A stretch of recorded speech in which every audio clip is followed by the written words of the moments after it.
gonna do something fun. So Make It Modern, 3-Yard Quilts is not the latest book, but it's the latest book is the patriotic one. I don't have that one yet, but I have this one and I need to get cracking because I have like 10 3-yard quilts, like kits, not kits, but fabric pulls that I need to get to. Anyway, we're doing it. It's happening. Fandango, this one right here. Why this one? Because it's got these big panels right there. And I want to play with the big panels. Now, I'm not exactly sure what the fabric is going to be other than one, actually 2 fabrics. I know what the green fabric is going to be, and I know what this mint color fabric is going to be. I don't know what I'm going to use for that pink yet. This fabric here is white prepared for dyeing fabric. So you'll see it as PFD in the stores. And it just feels a little crunchy. It feels like it hasn't been processed, that kind of thing. This one is the stark white one. And for this, it has you cut 3 large stripes.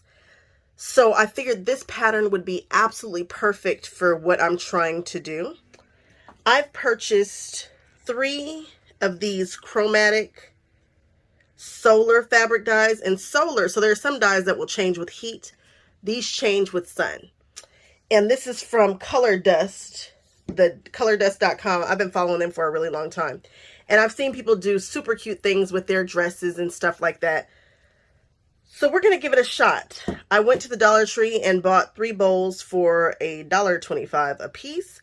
These are microwave safe bowls. And I'm going to take this fabric and I'm going to cut it larger than what is expected. So they have a measurement and I'm going to cut it a 1/2 inch, maybe more larger, to just prepare for any shrinkage or anything like that that we may incur.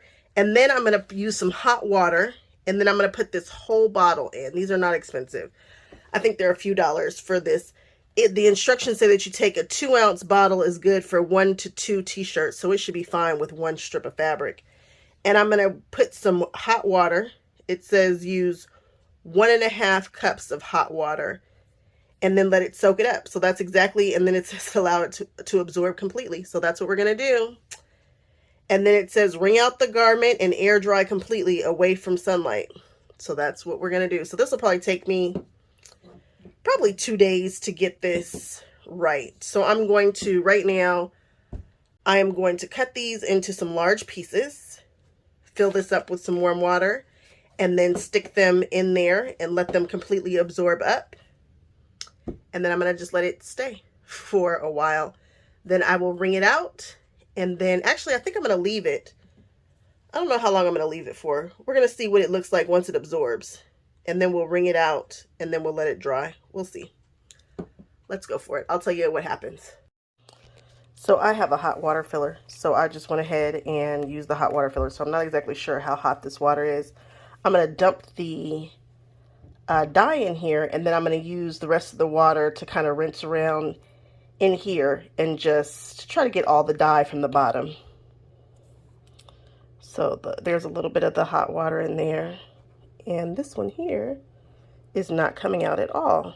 The other one just ran right out, but I'm glad that I have that other hot water there so that I can kind of loosen this up and get it to come out, because it's just gunked in there and not coming out. And now it looks like pink milk. I'm going to assume that's the, what color is this one? This one is the colorless to magenta. So we're just going to stick this in there and push it down and see what happens. This is not working the way I thought it was. We'll just push it down and submerge it in there. And then I don't know how long I'm going to leave it in there. I think I'm just going to leave it in there until it cools. I think that's, yeah, that feels right. We're just going to leave it in here. Here are the other ones. And we'll just leave it in there till it cools down. So yeah, here we are. We've got all 3. And I'm just going to leave them here for a few hours. And then I'll wring them out and lay them out to dry. I was tempted to throw in a piece of colored fabric with these. But that's a different experiment. Because if any of that fabric dye, you know, does something with this and reacts, blah, blah, blah. So we've got this one, and this one, and I've thrown away the bottles, so I have no idea which colors they are, what color they're supposed to change to, but we're going to just go with it.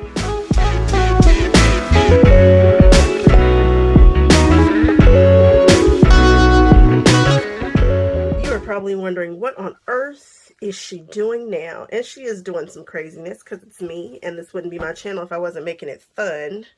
So this one here, we are dealing with, we're still staying with the same theme of this big project that I still haven't talked about exactly. So I'm using this Queen of Hearts, and I need a Queen of Hearts quilt. Cool. No problem, but I need to make it interesting. And I'm not sure if this is going to come out in the way that I want in regards to these colors. This is more of just a really fun idea and a concept, and it's me. So yeah, we're doing it. I am using this as my focal fabric. And yes, I could fussy cut these, but I don't want to. If I want to catch a half of a face, I want to. I want to catch just this. I want it to look however it's going to look. I'm going to let it fall however it falls. I'm not going to try to control this, which is why, you know, we're not going to worry about buying more than 1 yard of this. Just don't even worry about it. Let it fall where it does. If I catch a flower here, I'm good with that. Whatever happens, happens. If I catch just this, we're cool. We're going to use a solid. I feel like I don't use solids in 3-yard quilts enough. Maybe I do. I don't know. I'm always using black. But anyway, this beautiful solid, it is one of my favorite colors by Tula Pink. It's in her Dragon's Breath line. And then we're going to use this. Now, this is a prepared for dyeing fabric. It has already been dyed.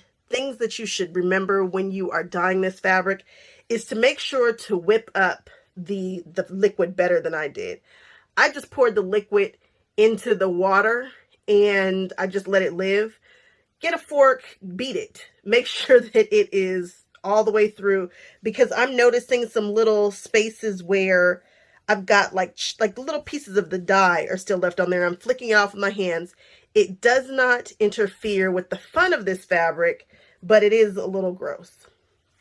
Also, it says do not hit this with the hot iron.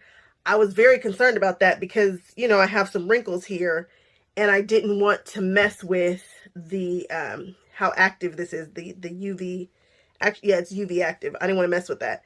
And so I tried this one. I hit it with a little water lightly and I went over it with a low heat and I was able to get it sufficient enough for me to cut it and whatnot. And then once I piece it, I probably will try to do a little bit better. Maybe. We'll see. We'll see what happens.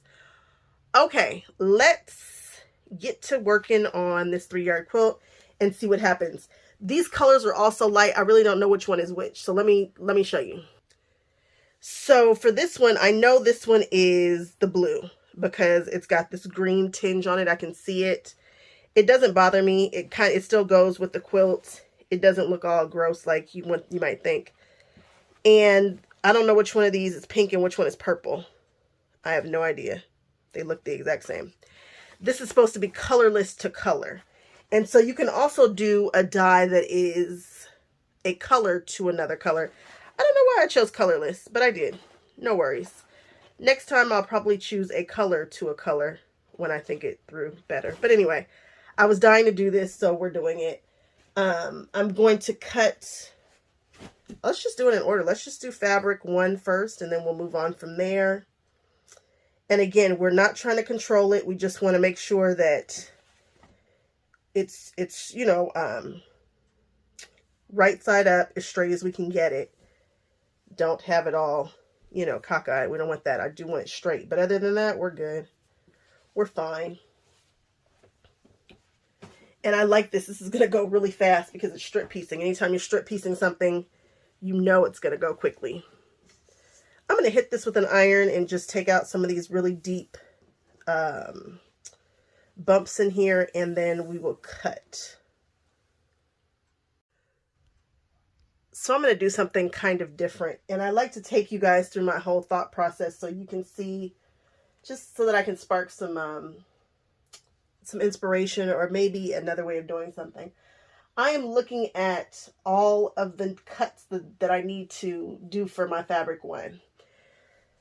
So let's just say for fabric 1, I need to do 7 inches, right? 7 inches gives me a very, you know, exact right on her face. And if I don't hit it again, then I might be disappointed and I, you know, whatever.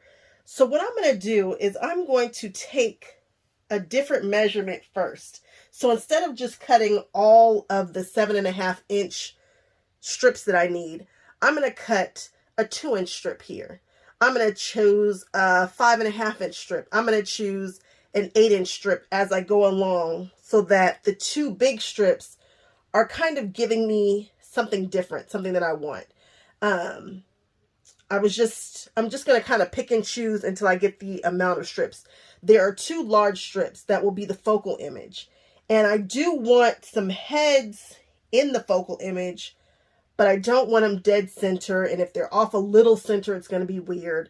So I'm going to try to control that a little bit and cut a little deeper into the head. I hope that makes sense. So my first cut is actually going to be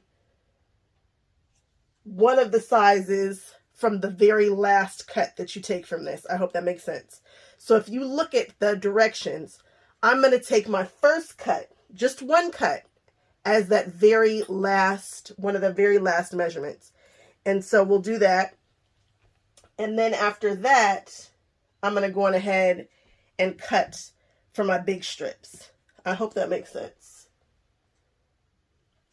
Oh, I hope that makes sense. So I'm just going to take a little bit off, but we're still going to use this. This is going to be for our border. And then I'm going to, I still haven't changed this blade, guys. Am I embarrassed? A little. A little. A little bit, but not a lot. It's just amazing that that blade can do that. And now I'm going to take a big chunk and we'll see what I get. So, all right, here we go. So this is what we've got for our long one. Now the scary part is, what do we have on the back side? We got action. Good, good. I wasn't sure. I was hoping that it was lined up pretty good, and it is. So I don't know what's going to happen this way. I don't know where this is going to get chopped up, but I'm glad that I've got some face in here. And we need one more of that same size. So I'm looking at where this would land, and I don't love it. So I'm going to take 2 small cuts and get, I'm going to take 2 small cuts, and then we will get, then I'll take my big bite. I think it's hilarious that I was saying I was just going to let it happen, and whatever happens, happens. Yeah, whatever happens, happens, my foot. I'm too much of a control freak, apparently. I couldn't just let go and let God on that one. But what will happen, I don't know what's going to happen when we start cutting it down this way. Now, that might be where it gets tricky. Might be where it gets very, very tricky. And then I might say, you know what, I can't live with it, blah, blah, blah. We'll see. We'll see what happens. But we will put these to the side. We're going to continue cutting our border strips, and then we'll jump in with a little bit of a bigger bite for our cornerstones, for our corner snowball corners, and then we will move on. So we were able to get all of that done, and I have some, what do they call it, like Swiss cheese fabric here, but I need this because we're working on this really random project, and it's all based off of this print here, and I need to have it. So we're just going to toss that, but I use less than a yard because I'm not going to cut the binding from this fabric. I want to use a different color for the binding. So we try to control it, and so I have 2 of the bigger strips, 3 of the smaller strips, and then I've got 5 of the smallest strips. There's still some sub-cutting and stuff to do, so I don't know that I've really controlled anything. Controlled a little bit, but not very much. So let's keep going. So now we have 12 of our smaller squares for all of the blocks that are going to go with our white fabric. Now let's iron and press out all of our white fabric and cut that. That's going to be a really easy cut, nice big squares, it should go pretty quickly. So now we have all the strips cut for the pieces and whatnot. And I've decided I'm going to finish this quilt. So I've cut some binding strips. I'm not going to do the economy binding, which is the 1 1/4 binding. Instead, I'm going to do 2 1/4 like I usually do, which is my preferred way of doing binding. But we have all these strips, and you're going to grab your fabric number 1, the big one, and you're going to sew one of these strips onto or you're going to sew a strip on either side of the fabric. So now I've just got to sew this guy on that side. Let's do it. So you're probably wondering why I'm sewing this way with the strip underneath. And that's because I want both of these to start and stop at the same spot. So that way when I work my way all the way to the end, if I'm cutting, I don't have to worry about if there's some selvage left over. It's a clean place to start. And so I don't have to worry about freshening this up too much. It's just a nice, clean, easy way to start. Because there are times when you don't have any fabric left over. And so you want to be sure to start your strips on the same side.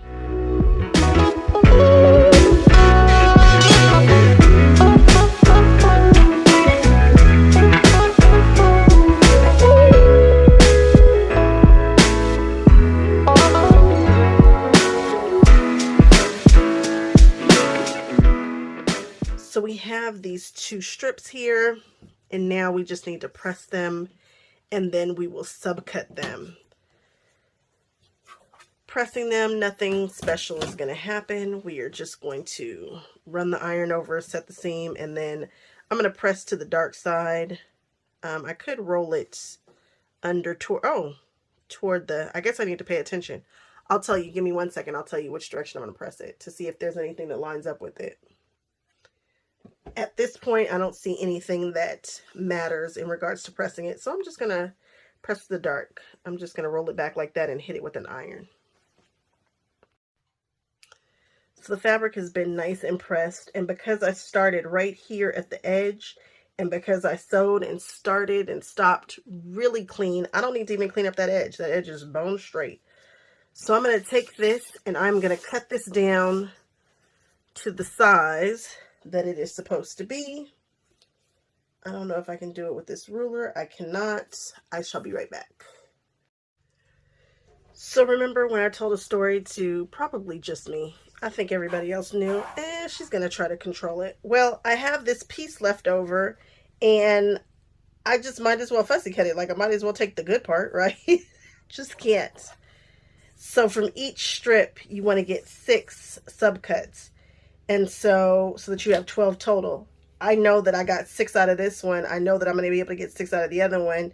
I know I can't, so I might as well just fussy cut it. So I'm going to try to take, I don't know, but I'm going to fussy cut this one. This is the last one. I did get some, I'll show you exactly what they look like in a second. So I figured out exactly where I want to fussy cut. And for those of you who don't know what fussy cut means, it's just that I'm being fussy and I'm trying to center an image or try to get a specific image in the frame. And I've decided, oh, that sounded terrible. That's going to be scrap. Ouch. And then we're going to flip this bad boy around and put it on the number that we need and cut it out. And I will have a really nice frame of this head. So this is what I have going on here. There's only one that doesn't have any head, the head in it, and that's this one. I guess this one does have the hair. Does that bother me? No. Could I have purchased more fabric and made it so that I could fussy? You could fussy cut this. You could absolutely make it specifically so you don't have that issue, but hey, you get what you get and you don't throw a fit. Although I'm laughing now because there's probably only going to be like 2 of these within that 3 yard that I did. But I'm just we're going to let go and we're going to just move on. We're going to cut this other set. But I feel like now that I was so fussy about these, whatever, we're moving on. Let it go. Moving on. Now for the next step, we need to put a border on the top and the bottom. So you're going to grab the rest of those strips that were the same size, because you want this to be an equal square. And because we know, so the directions say to take a piece of fabric, sew down the side, and then cut it off, and then do the same thing on the other side. I'm going to take a little bit more care, because what that can do sometimes is have you stretching out your block. So I'm going to cut these strips to what I know this length should be. And I'm going to do the same thing. I'm just going to cut a bunch of strips that are this length. It's going to go right here. I'm just going to cut a bunch of strips that are that size. And then I'm going to do just a touch of pinning, and I'm going to make it just lay better. I have made these quilts over and over and over again, and I feel like I should show you guys how to step it up just a notch. If you want your stuff to lay flat and be square, and if you want to maybe even enter this in a competition or something, let's just take care to do it right. Let's just take care to go an extra step. Not that the other way isn't right, because you've seen I got a whole bunch of quilts that are made that way. But I want to do this one with some extra care. So again, I'm going to cut these strips to what this width is supposed to be. And then I'm just going to have a bunch of strips, and then I'll sew them to the tops and the bottom. Now that I've started cutting these strips, this is going to be even easier. Because you can only get 4 of the size that we need from each strip. So I'm just going to run through these and cut 4. And that way we can take one of these blocks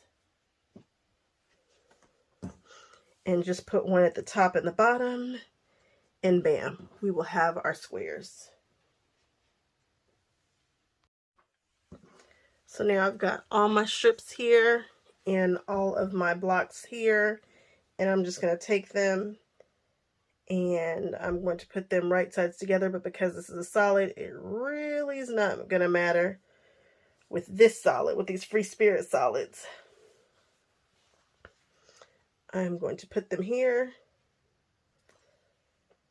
And I like to sew with the smooth side down. So I'm going to flip it over and pin it this direction. And you're like, pin it? Yep, I'm going to put one pin right here in the back where I want it to end.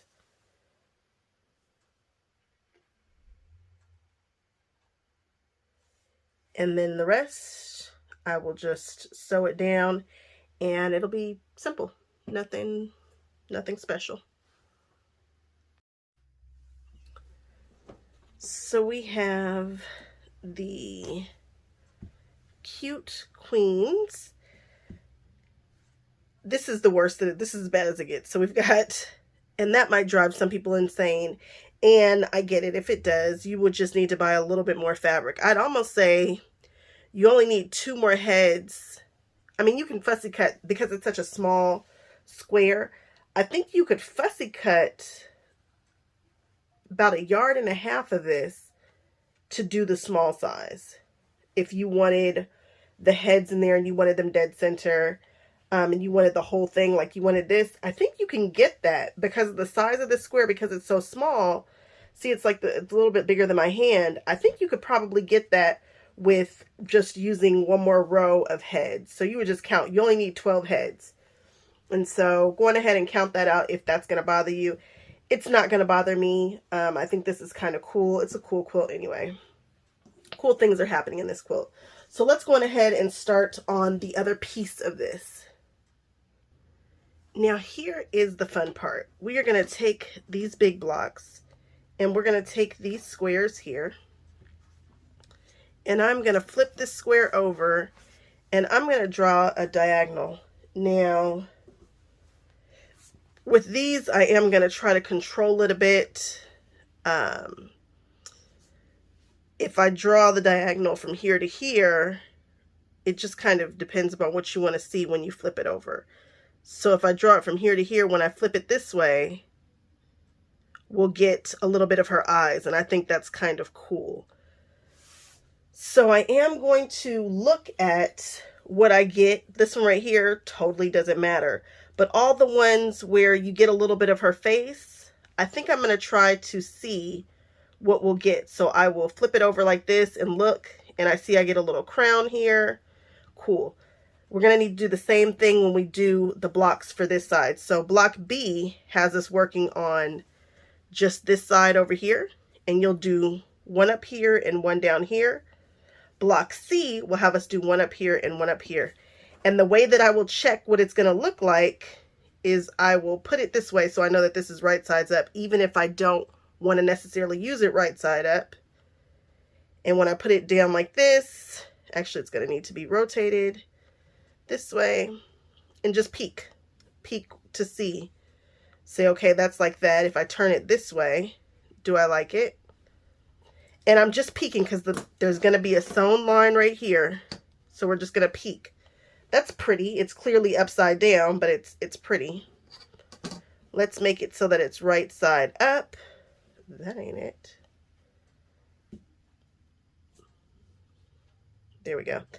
And so you just keep peeking to see what you need, what you feel most comfortable with. So again, we have this here. We're going to put that there. And I really like those eyes. So I'm going to take this one and draw my diagonal. And I'm drawing the diagonal right down the middle of this. Right down the middle. We are not sewing on either side. This is a flip and stitch. You are drawing right down the middle of this. And I'm using a friction pin, but you won't be able to see it. However, you don't want anything seeping through to the front of your fabric. And that's what this guy is going to look like. And that is just, I love it. I'm loving everything about that. And then down here, it won't matter. So I will just throw a, well, maybe I will make it matter. Let's make it matter. And what you're seeing is what you will be getting. So I can tell that that is not quite what I want. I think I want them to be right side up, I think. Give me a second, I'll figure it out. So I figured out which way I want this. And I'm going to show you guys. Of course, if you are using directional fabric and you care about the direction, of course it's going to get a little tricky. Because when you look at the way that this comes together, you'll see that this top one has, it goes to the left, it goes to the left. I hope you guys can see this. This is a B, and then the next row uses C. If you want all these change colors, and I'm not quite sure which one is which, but some of these might need to be B's and some of them might need to be C's. So I'm going to plan out exactly what color I want where, and then that will tell me how many B blocks of that color I need and how many C blocks. I don't want you guys to just think if you're doing exactly what I'm doing. The hardest part for me is trying to figure out is, do I want these two rows to be pink? Do I want these two rows to be purple? Do I want these two to be blue? Or do I want it to go blue, pink, purple, blue, pink, purple? I really am struggling with that. So bear with me. Just to show you guys how I'm doing this, I tried to write on this, but this is not accepting my pencil. Fine. I know that I have 1, 2, 3, 4, 5, 6 rows. So we have 1, 2, 3, 4, 5, 6 rows here. In the first row, we're going to start with blue. Then we're going to do pink. Then we're going to do purple. Then we're going to do it all over again. Blue, pink, purple. So I just started bouncing back and forth. Turns out P stands for purple and pink. So we had to put purple, whatever. Not a problem. We've got blue, pink, and now I'm just going to count how many I need of each.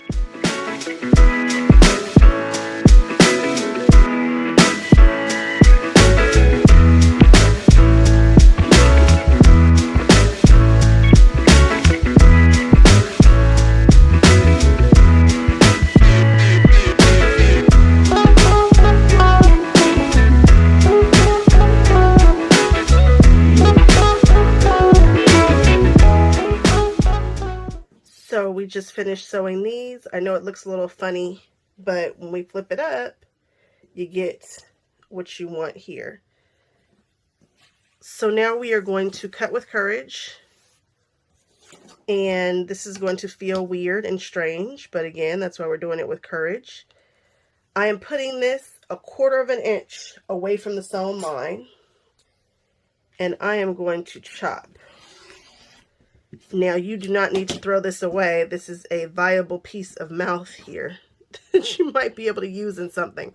That actually is a lovely spooky block, and this could be sewn together, and that would be really interesting, actually.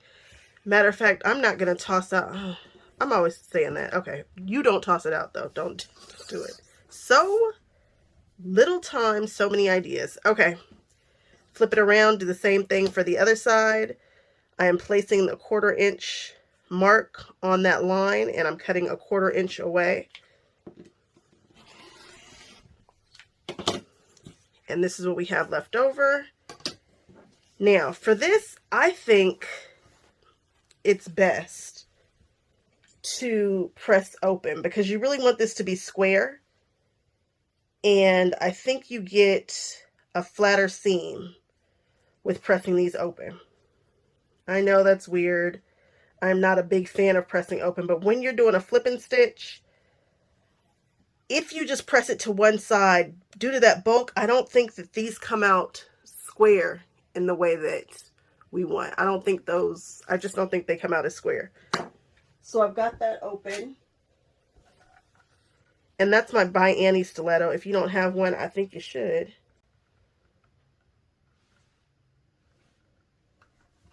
Oh shoot, I'm not supposed to be using real heat on this. I'm supposed to be using a little bit of heat. We'll see if that has just affected we're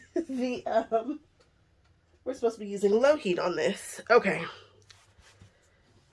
We'll see if that still shines. Hopefully it does. All right, and I'm just opening up this seam with this wood iron here. You know, your girl loves a notion. And we will just press this area right here. And again, I think it's really important to get it nice and flat so that your square is actually squared up really well. And there we have it. You see how that edge is just right there? I think that makes a very big difference than just pushing it to one side. Okay, now I'm going to take this outside and see if this still changes color because I just put some real heat on it.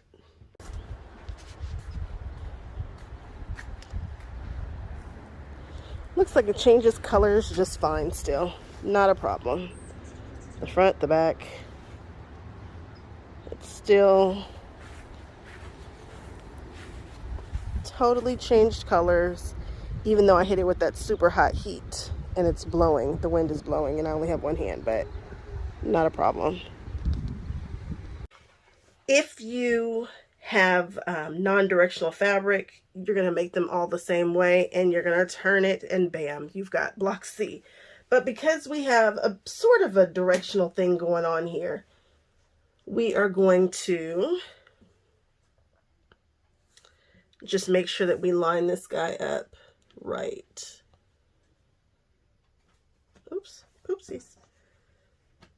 We're going to try to get it right. So we're going to do the same thing. We are going to put our fabric face down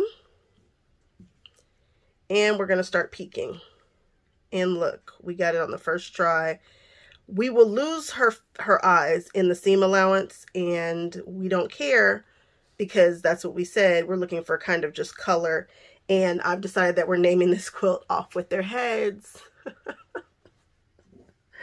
I name all my quilts, but I thought you guys might get a kick out of that. For those who know, you totally know. And then this one will go this direction. All right.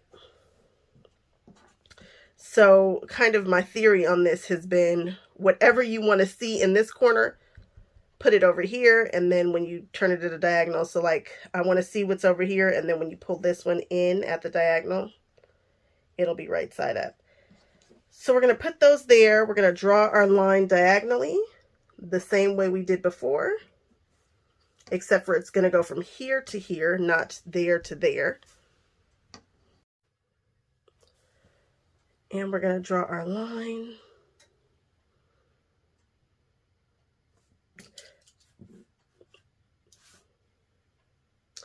This you want to be as accurate as possible.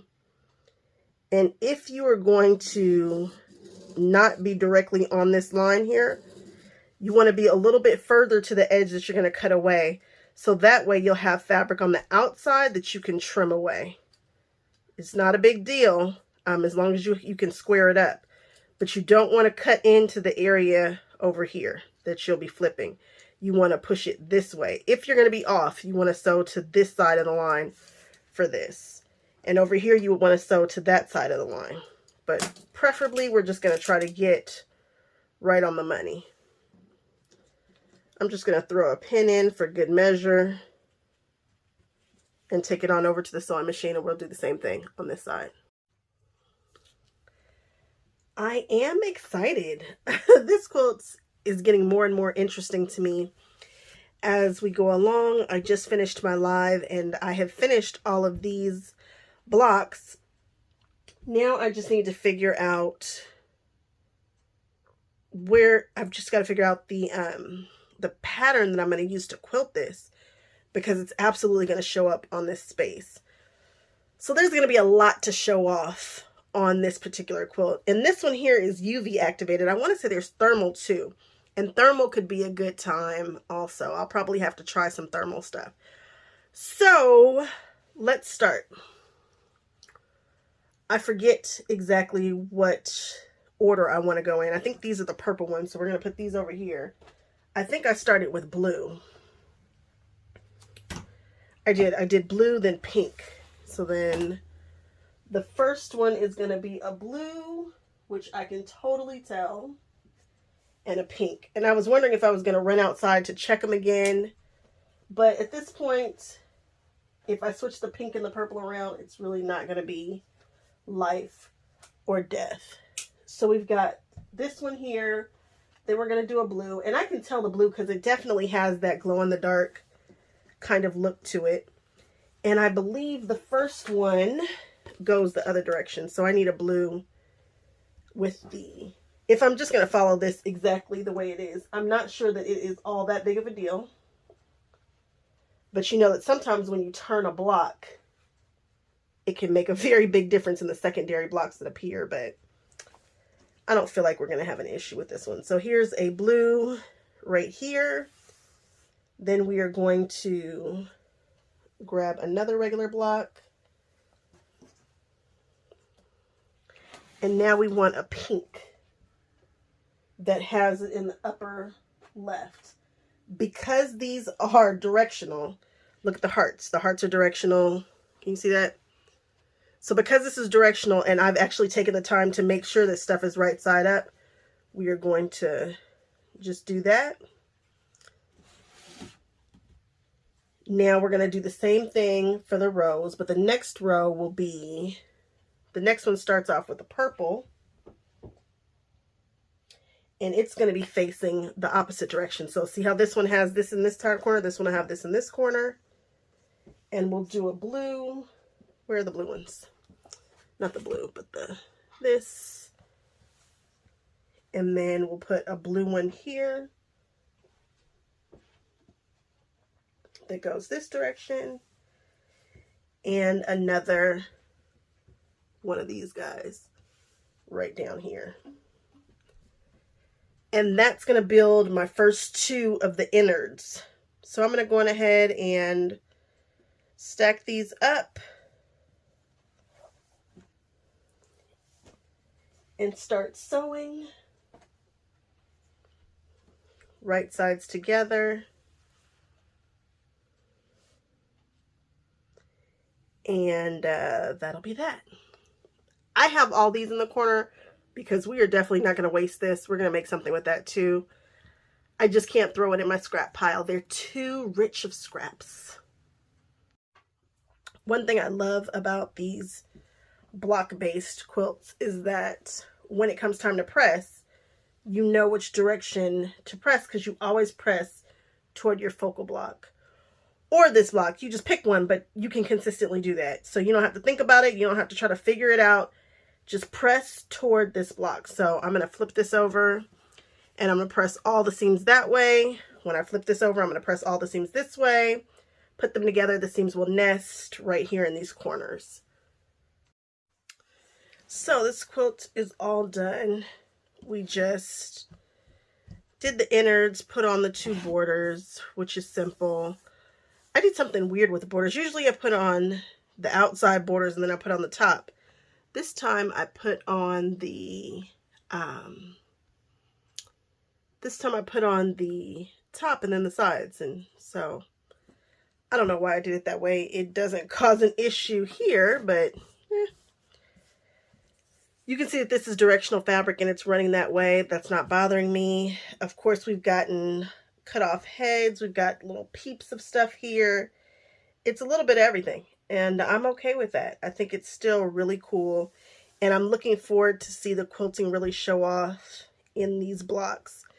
And I think I'm going to go with a rose in either pink, purple, or teal.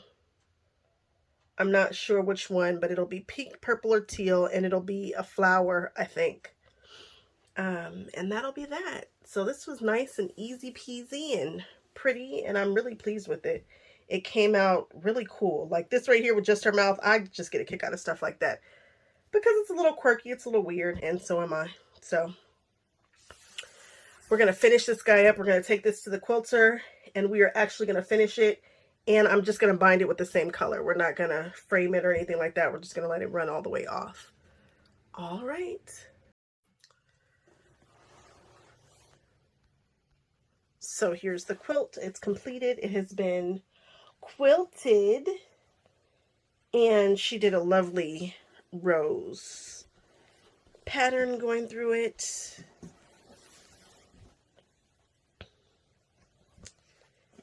And it looks cool. I like it. I am going to stitch on the back and pull to the front. When I machine bind, that's how I do it. It's been so long since I've done it. I always start in the bottom right-hand corner of my binding. And then we are going to just get to cooking. So I'll start down here, somewhere about right here. Let's do that. So I'm not sure if you can tell, but usually this foot is all the way butted up against this, this bar is butted up against this foot. For this, I have it actually at the 1/4 inch mark. That's a big difference between a scant and a 1/4, but that's what it is. But for this, I'm going to go on ahead and take a generous 1/4.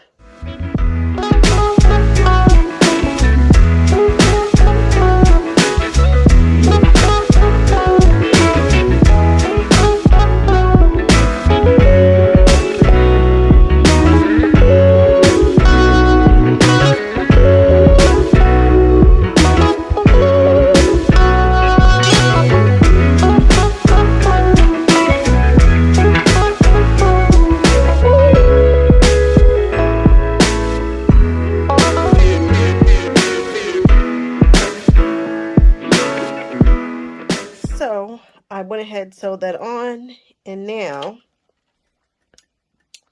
I'm just going to give it a little press. I'm going to make the miter here. When I'm comfortable with where that miter is sitting, I will press it for a few moments, and then I just pull it up and press down. I do that all the way down, making sure to tuck all these loose threads. I swear free spirit is some of the most unraveling fabric at times. After I do that, that just takes a few seconds. Then I grab my Precision Disappearable purple glue stick, and I'm just giving it a little, just a little glue stick love.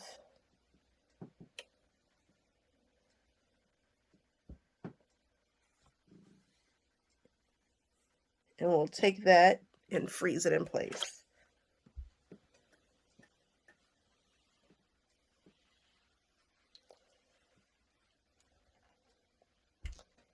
And it works just lovely. And then I'll go around and top stitch this bad boy. So this is my best friend. This is the stitch in the ditch foot. It's got that ditch line right down the center. And what I do is I put it on my sewing machine and I put that ditch line right up against that binding, and I just move the needle over however far and I leave it that way, and that's how I get a pretty straight line when I am stitching the binding on the top. And that's what I'm going to do.